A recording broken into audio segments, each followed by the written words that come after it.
I want to give the floor to Susanna Pozzolo, who is Associate Professor in Philosophy of Law at University of Brescia.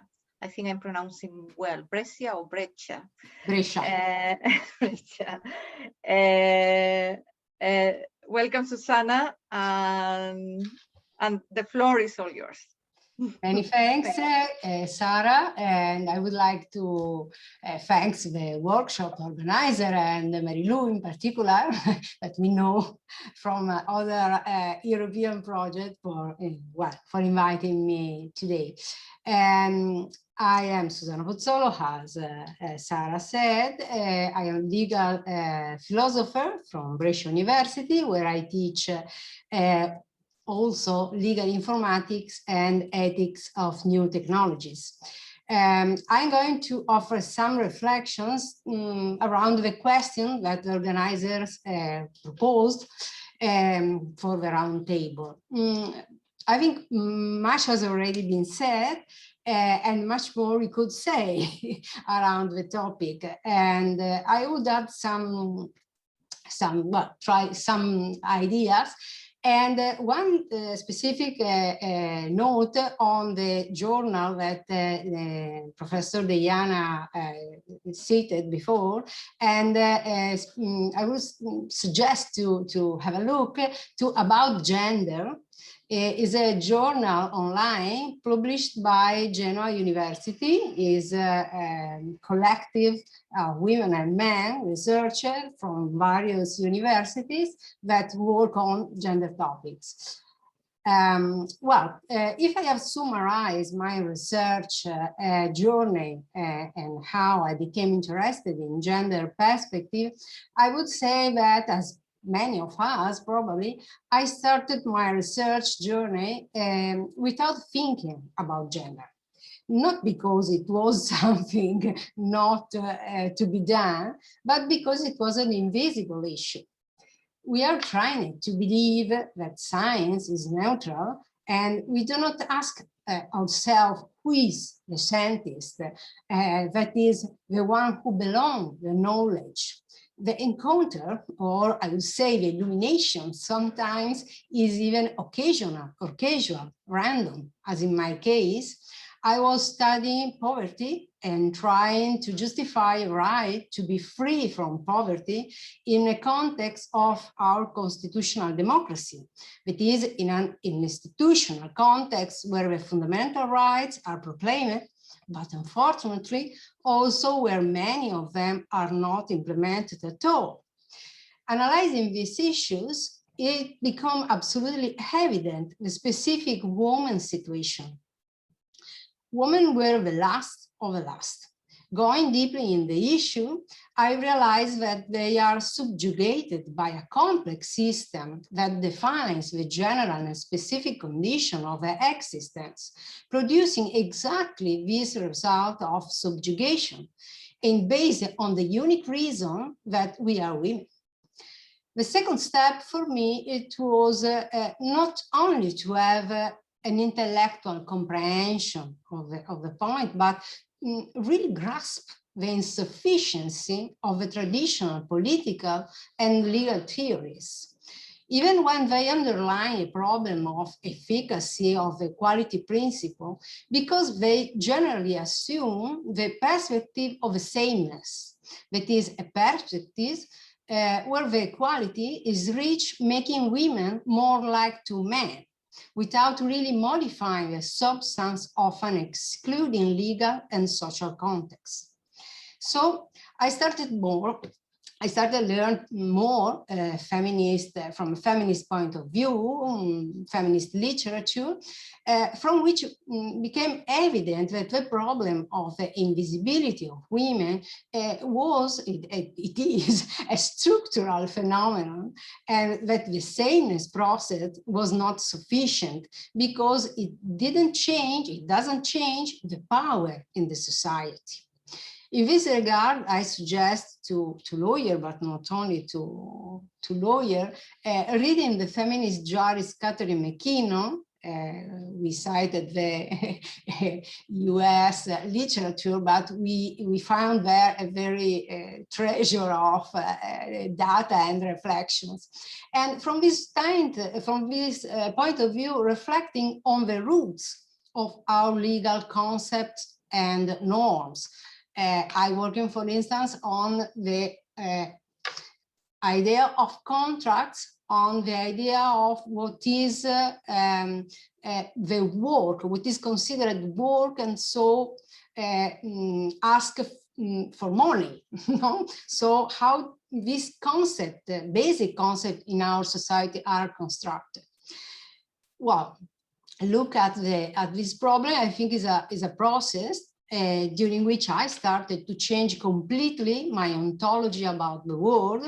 And I underline, it is a process that it is continuously activated facing reality, because the patriarchal system constantly generates new illusions of structural changes to lead people to believe that the struggle for women's liberation is over. But until now, it is not. Simply, it changes from place to place, from time to time, enduring patriarchal structure. We still need to fight for the liberation from a servile condition. Now, it has become impossible for me not to notice the gender hierarchy and fight against it. Research in this sense is a wonderful place to investigate and demonstrate the centrality of the gender perspective.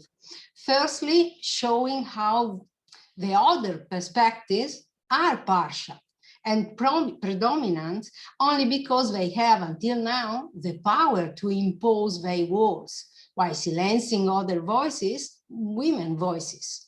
Teaching in gender perspective is necessary to pass the baton because the struggle will still be long.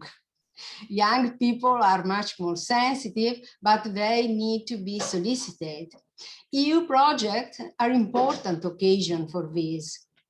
Thanks to one of these, where Marilu was, we in Brescia founded a center of gender study with all the scientific areas of my university. It was a very interesting point to connect reflection and people. How respond to people who claim that gender dimension is not relevant?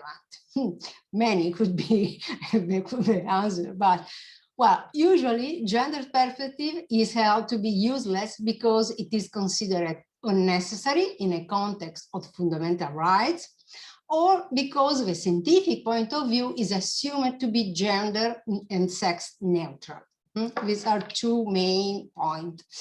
Regarding to the first perspective, I found important to show how much the subordinate position of women depends on social norms and legal rules. I believe that in the academic context, but not only there, show the objectors the reality of our society, highlighting how it determines the significant options for women, usually reducing them to one, that is not having choice at all, that can clarify how the dominant system is oppressive to half of humanity. I mean, too often in our society, for instance, the dominant discourse uses the idea of consent, the free choice, to attribute an individual responsibility to women for their situation or place, without considering that to be free is not just to be able to choose, but to choose among meaningful options. To choose among a pursuit and life is not a choice. Without considering a context, free choice could be a wonderful empty expression. In this direction, I think I found very useful the analysis of impact of our norms and actions.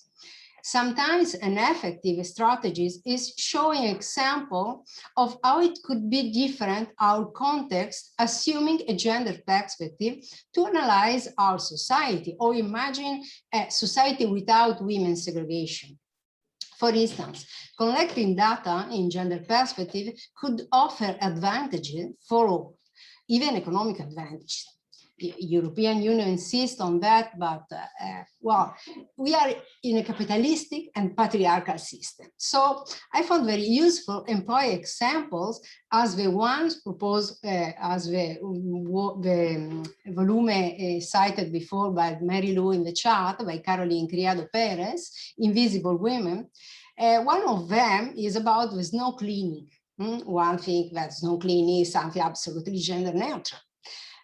Sometimes things appear naturally gender neutral, but in her book, there are reported examples where, for instance, after an analysis in gender perspective, the administrations decided changing the way in which they were cleaning their city of snow. Usually everywhere the cleaning starts thinking at car circulation. The idea is to facilitate, above all, who is going to work by car. Statistically, men are the one who go or take the highway, while women go by walking or use city streets that remain dirty and dangerously frozen. This system has a high cost, for instance, in falls on the ground and broken limbs. Above all, for elderly people, it prevents an easy movement for everyone that has a wheelchair or a baby carriage. So that system is thought from a male point of view, a male adult, sane, so a specific person. But it ends up confining many people within four walls, or making their life very difficult. Women statistically have a stop-and-go travel between home and work, dropping children off at school before to go to work, and maybe taking family elder to doctor during the afternoon, or to do the grocery shopping coming back to home. Well, briefly, analyzing the context as a feminist theory suggests that it is in a contextual, sensitive way, they could note that women were paying a higher price of snow cleaning without a great advantage for men, because of the hospital cost and because cars could therefore the highways, even if it was not completely cleaned, and much better than who was using a snow dirty sidewalk. Observing from a gender perspective, we see that in starting to clean sidewalk and city road rather than highways, there is a general advantage for all, not only for women. This is a great point of a gender perspective. There could be many other examples of how to restructure our social and political environment, improving our wellness by adopting gender perspective. I do not know, for instance, it is something that I speak sometimes with Cristina Candido, why we continue to allocate the same number of toilets for women and for men, when it is clear that women need them more than men. In Criedo book, there are other good examples also on the neutralization of gender differences. I suggest to read, the book is really suggestive. In the perspective of a scientific theory, the other main objection, at least think in my field, philosophy of law, I believe it is useful also adding argument, show how the norms are genderized. I don't know if I can really use the word, but genderized and oppressive toward women, defining a male context where women have been accepted as an exception to the male normality. And so making clear how, in the best case, the extension of the male norm to women has not really shifted the power into different hands, as normalcy is still considered masculine. This helps to show the importance of our feminist discourse. In my specific field, it is also important to clarify how a traditional theory as a partial and not neutral view, has a partial roots with respect to gender and sex, I would say it is relevant to make evident how it is not irrelevant the sex and the gender of the subject who knows, who produces the scientific truth. Think, for example, about how the interpretation of events, the facts in a divorce case, and the decision of alimony entitlement can change if it is done from a gender perspective or in traditional or even in a typical liberal male perspective, because we have both sides of the problem. Well, I cannot report a specific, I follow with a question proposed, and I cannot report a specific obstacle in my career linked to applied gender lens in my investigations. Not personally, not directly, but I know cases where the objection against to upgrade, for instance, the position of researchers were related to his or her work on gender. This, yes, I know cases, various. I think that even if gender studies and gender perspective are today legitimized, the academic context asks to us to show our competence more in general in the field on other more traditional topics, as usually happen for the merit of women, to which is requested more work than others just because they are women. No? So, for instance, I maintain my various lines of research, also the more traditional, but striving to adopt and reflect in gender perspective in every one of them. Even if it not always is so evident. No? I do not think that it would be, for instance, a good idea to imagine a special academic field for gender studies, because we must apply gender lens on the whole structure. Well, without repeating what Prof. Adabo and as already said this morning, and also Maria Andreana Deiana too, in another way, towards what I refer, if I look back at my experience, specific personal experience, from a strictly so personal point of view, the main benefit to adopt a gender-sensitive research has been my personal liberation. It's something that is something in-house, into us. It has been a process of empowerment, taking consciousness of environment around me. It was a strong communication channel towards other women and men that do not simply accept the oppression. Scientifically and academically, it has been a very strong reason and opportunity for me to connect. The word connection is repeated this day because it's really a good point, to connect to a growing local and international network of people studying the factors of subordination and aim to liberate people. This is a very important point. It has enriched me immensely, personally and scientifically. Well, thanks.